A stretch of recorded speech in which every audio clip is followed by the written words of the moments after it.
everywhere podcasts. Hello everyone and welcome back into the GSMC Dead Ball Sports Podcast, brought to you as always by the GSMC Sports Network.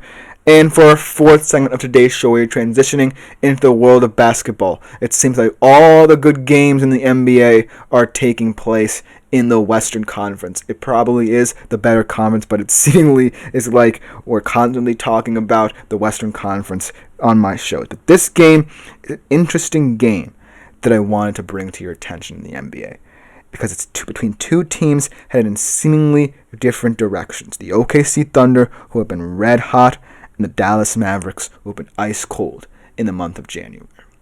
And when I think about this game, I think about two words: 38 days. Because 38 days ago, the Mavericks became just one of 6 teams to beat the Thunder this season. A resounding 118-104 victory. And then, in the ensuing 38 days, both of these teams went in completely divergent directions. Let's talk about the Thunder's journey to this point thus far.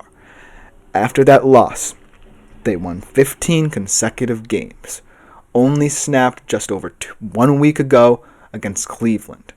Last night, they beat Cleveland in resounding fashion in a game where Shai Gilgeous-Alexander, their MVP candidate point guard, scored 40 games. Lou Dort, one of the best one-on-one defenders in all of basketball, scored 22 points, and another young star, Jalen Williams, scored 19. That extended their current winning streak to 4 games. And then in terms of the Mavs, well, things went very poorly, because in that game, the Mavs were a fully healthy basketball team, and tonight, it looks like they won't be. During that 38-day span, Luka Dončić injured his left calf and will be out for the foreseeable future, potentially until early February.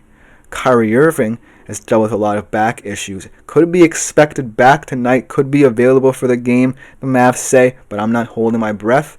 And then Derek Lively II, just recently suffered a sprained right ankle, was out for that one game, that tough loss against New Orleans a couple days ago. And now we're looking at the Mavs having a 3-game losing streak and having lost 8 of their last 10. So like I said, 2 completely different directions after that game.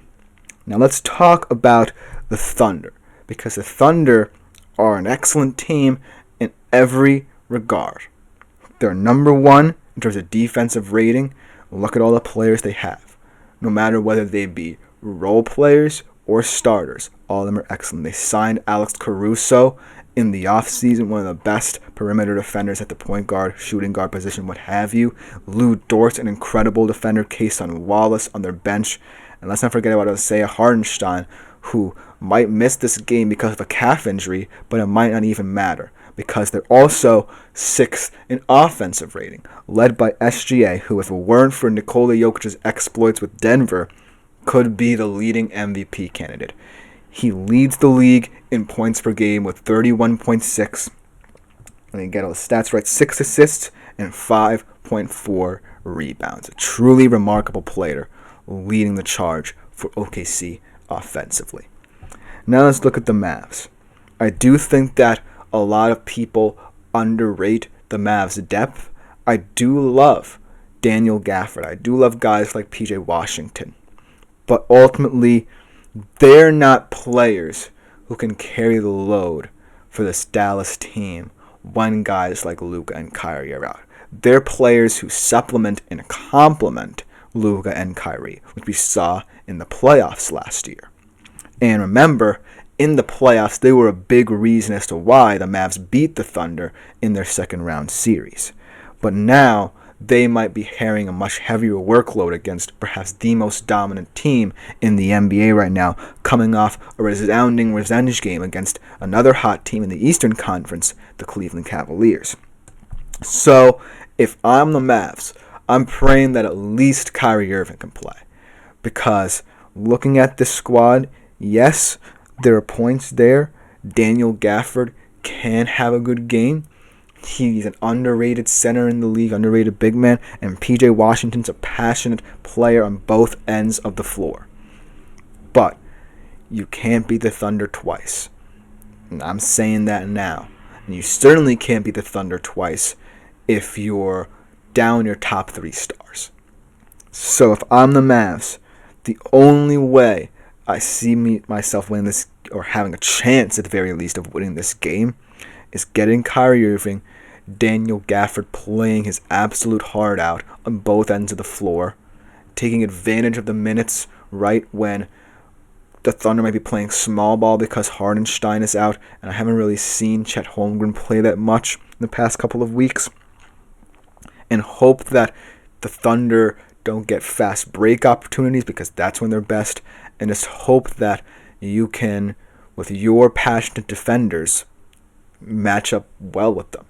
That's the only way I can see how the Mavs pull this one out, because the Thunder have everything going for them, and those 38 days truly made a difference in how both of these teams are now approaching this game. Let's be clear here. I feel like the Mavs are one of those teams who, when they're down certain players, you certainly feel like they're down and out. And right now, they are a sinking stone in the Western Conference. They're 22-19. They're 7th. They're sitting right in the midst of the play-in spots right now. And there clearly right now is no direction upward. But think about the future. You're getting Luka Dončić back eventually. Kyrie's injury is not as serious as it looks, and Derek Lively potentially could be back as early as tonight. It's just a sprained right ankle. But if this game gets out of hand, which it very well could, you're going to have to preserve a lot of these guys, because I don't think these guys are used to, like Washington and Gafford, playing this long, this much in these games. So if I'm Dallas and I'm forced to play, say, Gafford for 40 minutes and guys like PJ Washington for 35, I really want to preserve their health as much as anything.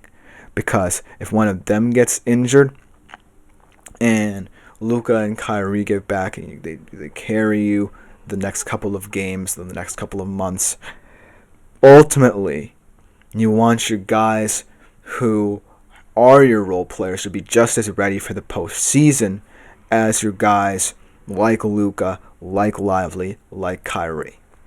So this game, to me, isn't necessarily as important of a litmus test for the Mavs as people think it is, but I just want to highlight that situation as we get a comment from Lil Fettuccini 68 saying that the Rams are going to the Super Bowl.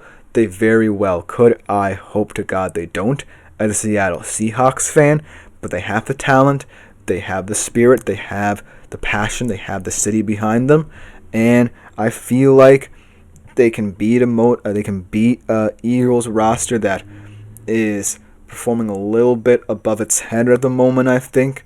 I don't necessarily think they're playing all that well. And then if you go up against, say, the Commanders or Lions, as he also mentions, how can the NBA fix the All-Star game? I'll get to that after the Rams comment here. But I do think that ultimately the Rams are a team that can pull it off. You go up against the Lions, they have a depleted defense, and all you have to do is try and keep pace with them on the offensive side of things. So I do think the Rams might have a shot. I don't know if they're going to win, but ultimately they do have a shot at the Super Bowl. And in terms of the NBA fixing the All-Star game, to be honest with you, it's one of the only things I really kind of watch in terms of the NBA, because I'm kind of caught up with all the other sports, and NBA is a nightly thing, and the All-Star game is the first opportunity to get to see of a lot of these players. But I do think that at some point it got repetitive a little bit after the Elam rating, so the Elam scoring system. So I don't necessarily know if there's a way people and fans will be satisfied in terms of scheduling, because they have to kind of fit everything in to a certain situation.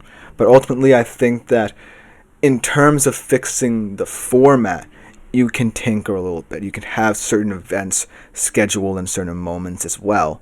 So I don't know how that would help, but I do think like the less important events that people might care about, like say the Rising Stars game early on in the weekend, say Saturday, and then the dunk contest all-star game, things that people do care about the Sunday. But I do think that is an interesting debate as well. As he also says, as long as the Chiefs don't go back to the Super Bowl, I'll be happy. But we'll see, my friend. We'll see, because I do think that both of those takes, the Chiefs not being able to make the Super Bowl and the Rams going to the Super Bowl, are highly viable. And then he said the Commanders games have been really close lately.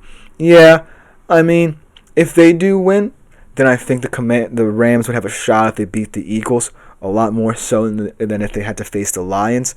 But I do think that would be another incredible NFC Championship game, the Commanders-Rams. That would be wild, because the Commanders are a team you didn't expect to be there, and then the Rams, even though, they had a rocky start to the season, are a team highly capable of going to the NFC Championship game. So it would be wild to see those two teams. But I feel like for now, I'm kind of erring on the side of both of the home teams here, with the Eagles and the Bills and the games I predicted already. But thank you for your comments. In conclusion about this Thunder Mavs game, this game is more so about keeping up the momentum if you're OKC, and preserving the talents you do have if you're Dallas. Because I think ultimately this game is going to be a blowout for OKC. But it's all about how I believe Rick Carlisle is still the coach of Dallas, if I'm not mistaken. I'm sorry if I got that wrong. But all about him maintaining the fact that he needs his depth pieces in order for their next stretch run. Because, yes, they're definitely going to be in the thick of it once February comes, once Luka's healthy.